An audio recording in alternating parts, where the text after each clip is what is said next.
الخفي الصريح السلام علیکم ورحمۃ اللہ وبرکاتہ۔ ریڈیو HRDF میں خوش آمدید۔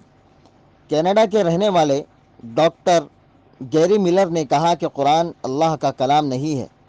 محمد نے اپنے تخیل سے شیطانی تعلیمات تخلیق کی ہیں۔ اپنے اس بیان کو درست ثابت کرنے کے لیے قرآن میں بہت سی غلطیاں ہیں۔ ڈاکٹر ملر نے قرآن ہی سے ثبوت تلاش کرنا شروع کر دیا۔ سورۃ البقرہ کی ابتدائی آیت میں الف لام میم ذالک الکتاب لا ریب فیہ، یہ کتاب ایسی ہے کہ اس میں کوئی شک نہیں۔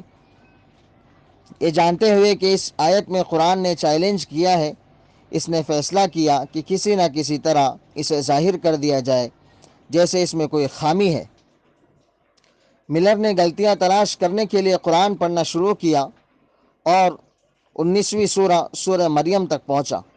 حضرت مریم کے بارے میں ایک سورہ اسے یقین نہیں آ رہا تھا۔ سورہ مریم کی پوری تلاوت کرنے کے بعد انہوں نے کہا، میں جانتا تھا کہ حضرت عائشہ رسول اللہ صلی اللہ علیہ وسلم کی بہت پسندیدہ خاتون ہے۔ میں نے قرآن میں سورہ عائشہ کو بہت تلاش کیا، لیکن میں نے کتنی ہی مرتبہ تلاش کی، قرآن میں مجھے اس نام کا کوئی بھی سورہ نہ ملی، اور نہ ہی ایک لفظ جس میں ان کے نام کا ذکر ہو۔ حضرت مریم کا نام قرآن میں 34 مرتبہ آیا ہے۔ یہ معجزہ نہیں تو اور کیا۔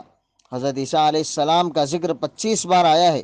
میں نے پھر دیکھا کہ کتنی بار محمد کا نام آیا ہے، صرف 4 بار۔ یہ ناقابل یقین لیکن سچ ہے۔ ملر نے قرآن کو شیطانی بیانیہ سمجھا تھا، لیکن قرآن شیطان اور اس کے اعمال کی سخت مذمت کرتا ہے، اس لیے یہ صحیفہ شیطانی نہیں ہو سکتا۔ اسلام اور قرآن کے سخت مخالف کی ٹانگیں کانپنے لگی۔ اس نے اپنی دلیل کو درست ثابت کرنے کے لیے اور بھی بھرپور طریقے سے قرآن کا مطالعہ جاری رکھا۔ وہ مختصر سورۃ اللہب تک پہنچ گیا، جو قرآن کی 111ویں سورہ ہے۔ تبت یدا ابی لہب وتب، دونوں ہاتھ کھونے والا ابو لہب کون تھا؟ رسول اللہ صلی اللہ علیہ وسلم کا چچا۔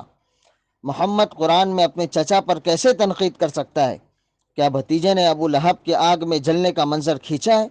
اس سورے کے نازل ہونے کے بعد بھی ابو لہب 10 سال تک زندہ رہا۔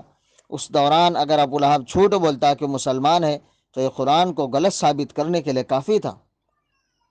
اس دور میں بہت سے معززین نے اسلام قبول کیا، لیکن ابو لہب کی نبی صلی اللہ علیہ وسلم سے دشمنی روز بروز بڑھتی گئی۔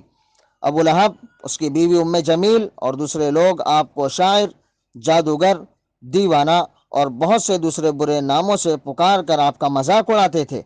اسے ایک بار بھی مسلمان ہونے کی ضرورت کیوں محسوس نہیں ہوئی؟ گیری ملر، جو قرآن میں غلطیاں تلاش کرنے کے لیے نکلے تھے، الجھن کا شکار تھے اور اپنے سوالات کے جوابات تلاش کرنے سے قاصر تھے۔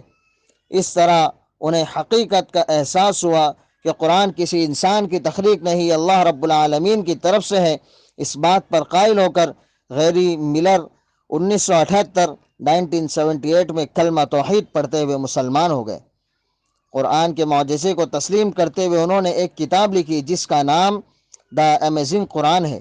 کیا یہ لوگ قرآن میں غور و فکر سے کام نہیں لیتے؟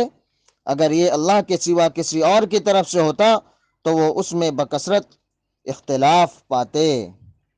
اللہ ہمیں قرآن سے استفادہ حاصل کرنے کی توفیق عطا فرمائے۔ وبث الدعاء الخفي الصريح يسعك الفضاء